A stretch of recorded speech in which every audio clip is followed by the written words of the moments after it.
guys! Welcome back to my YouTube channel. And for today's vlog ay samahan nyo lang akong gumawa ng mango tapioca.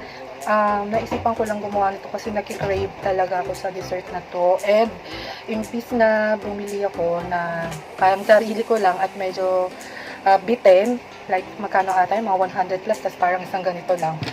Eh, naisipan ko na lang gawin para ma-share ko din dito sa bahay, sa mga tao sa bahay. So, super crave talaga ako dito. Lalo na nung pauwi ako, nakita ko may nagtitinda ng mangga na 30 pesos ng 1 half. So, medyo hindi siya ganun kagandang mangga, pero okay na din siya kasi hindi pa naman siya bulok na bulok literal sa loob. Kaya lalong pumasok sa isipan kong gumawa nito. So, super dali lang naman to guys, diba? So, ito ay base lang sa kung paano ko siya gawin. So, may iba't ibang way tayo paano gawin natin yung dessert na gusto mo. So, samahan niyo ako guys. So, meron tayong 3 mangga lang yung binili ko guys. Tapos, Nestle cream. Tapos, condensada. Nagsobra lang ako ng maliit guys, just in case na kailanganin ko lang ng kung kulangin man ba, diba? Tapos, sago. Actually, unang gawa ko nito, palpak siya. Hanggang ngayon, parang palpak pa rin. Kasi bumili ako ng niluto. Ako yung nagluto. Kasi dati naman, okay naman siya. Ganun din yung ginawa ko. Niluto ko lang din siya. Pero ngayon, medyo kinulang ata sa... Unang luto ko nito, talagang hindi siya mukhang sago. Kaya inulit ko. Pero tingnan nyo guys, sticky siya. So, parang medyo palpak talaga siya. Pero hinayaan ko na. Kasi pag may sabaw naman siya, mahalo naman siya. So, meron din akong ginawang gulaman, yung powder, yung Mr. Gulaman na mango flavor.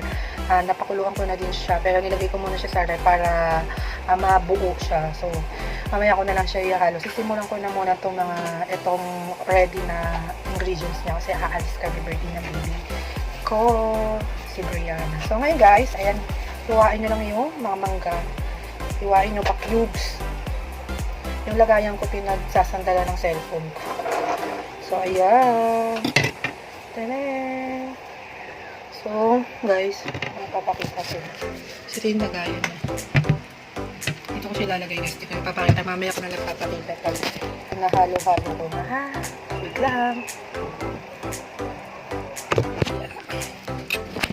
Sorry guys ha. Cellphone lang kasing gamit ko.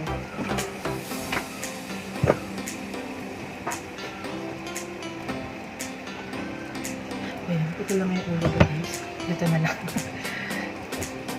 Okay. Yeah.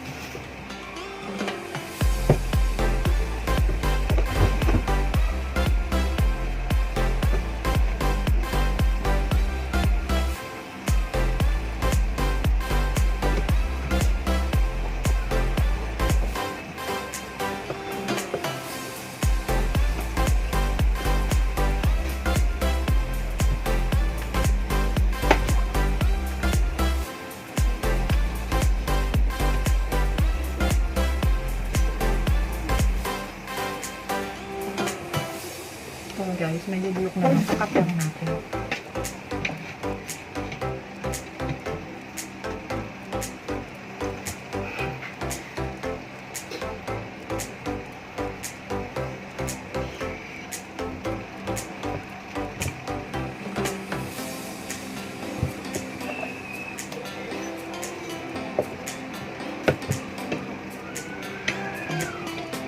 Marami mo na yung tubig ko.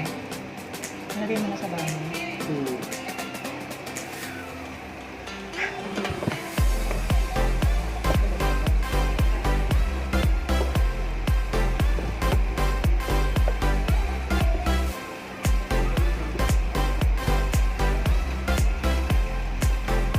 guys, tapusin na natin ito mangga din. After ito, post ko muna para hindi masyadong mahaba. This is the last. Ang buto. Huwag natin sayangan ng buto guys. Yeah.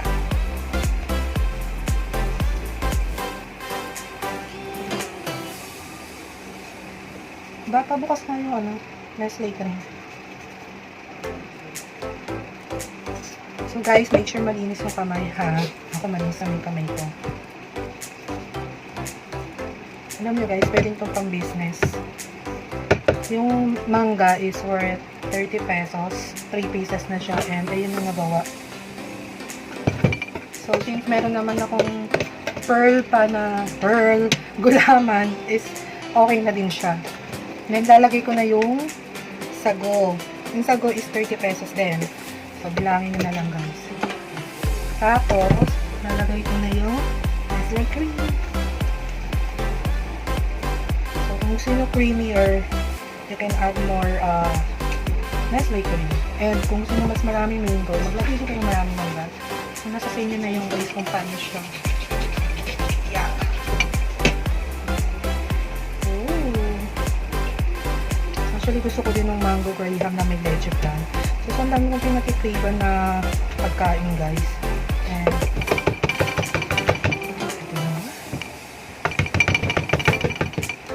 itong dessert na to is natutunan ko siya sa patrabaho ko. Nung nag-Baler Aurora kami, ginawa namin itong dessert na to. And, tumatak na siya sa isipan ko at nasarapan ako.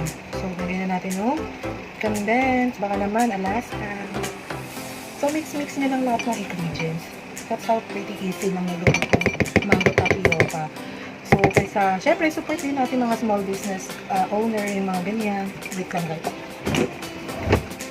Ayan. Ako na ulit ko naisip kagad yun. Ayan. So, kung mga kakilala nyo namin nagbebenta, bilan nyo na din guys. Pero kung ano naman guys, gawin nyo na lang. At least mas maraming kayo magibitin. So, mix. Mix, mix, mix. Nahalo na yun. Nakakainis ng sago guys. Tayo ng pamiwala.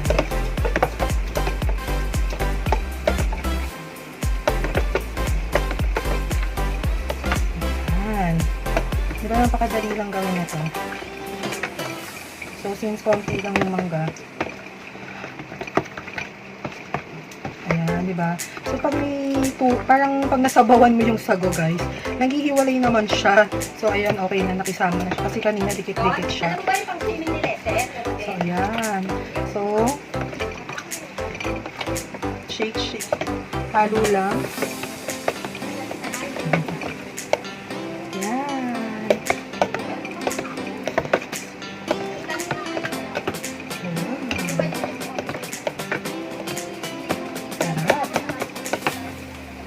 Guys, ito ko creamier, lalagay ko pa ito. So guys, since hindi pa chilled yung Mr. Gulaman ko na manga flavor din, ilalagay ko muna sila lahat sa rep, tapos mamaya tsaka ko ihahalo yung gulaman. Papakita ko din sila guys. Ngayon kasi, chill muna natin siya, then after, tsaka natin siya ilalagay ulit dito. Papakita ko sa inyo guys sa finished product na. So, ayun na guys, I'm done. So, actually, sobra pang ganito. Pero later na lang siguro, titikman ko muna mamaya. Kung masyado nang matamis. Since wala pa yung gulaman. So, ayun guys, mamaya na lang ulit. Pag gagawin natin yung gulaman. Bye, see you later.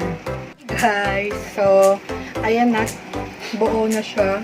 Ayan, yellow din. So, pagkakulo niya guys, medyo pinalamig ko muna bago ko nilagay sa rep. Siyempre, baka sabi na kasintado ng rep yun yung pagkakulo. Lalagay mo kagad. Kasi parang mabilis lang siyang tawag dito, mabuo. So, ayan guys. Hiwa-hiwa. Nakakangilo.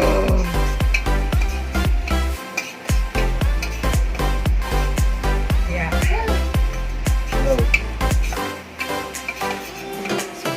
Kinubes ko na siya guys.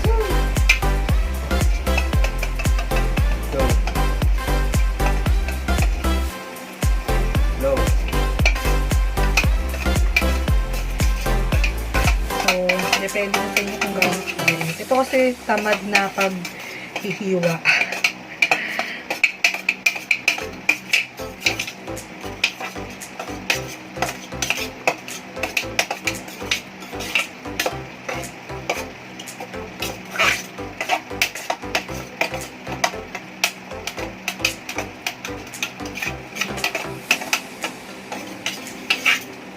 So, ayan na. Ihahalo na natin siya dito.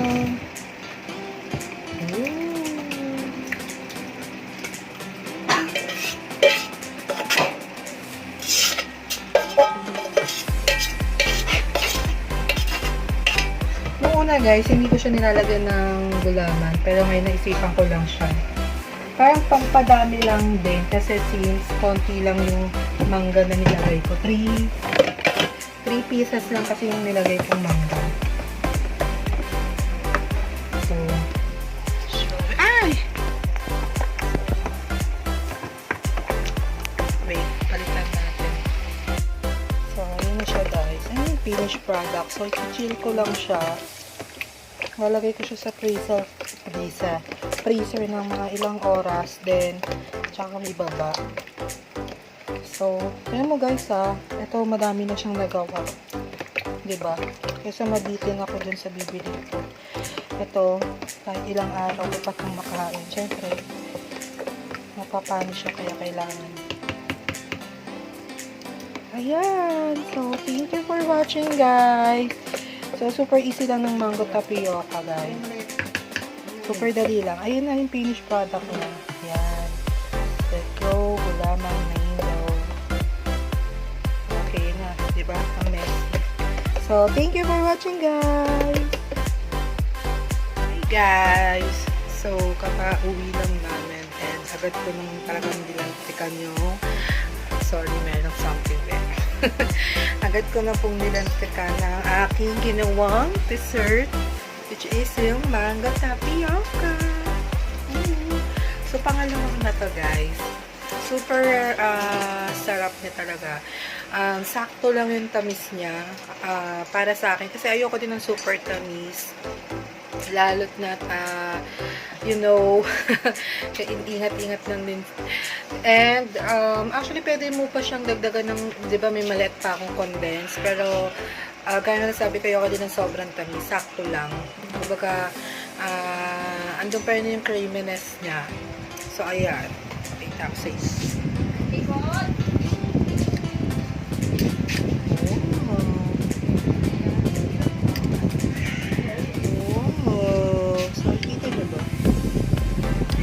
So, ayun lang guys. Thank you for watching.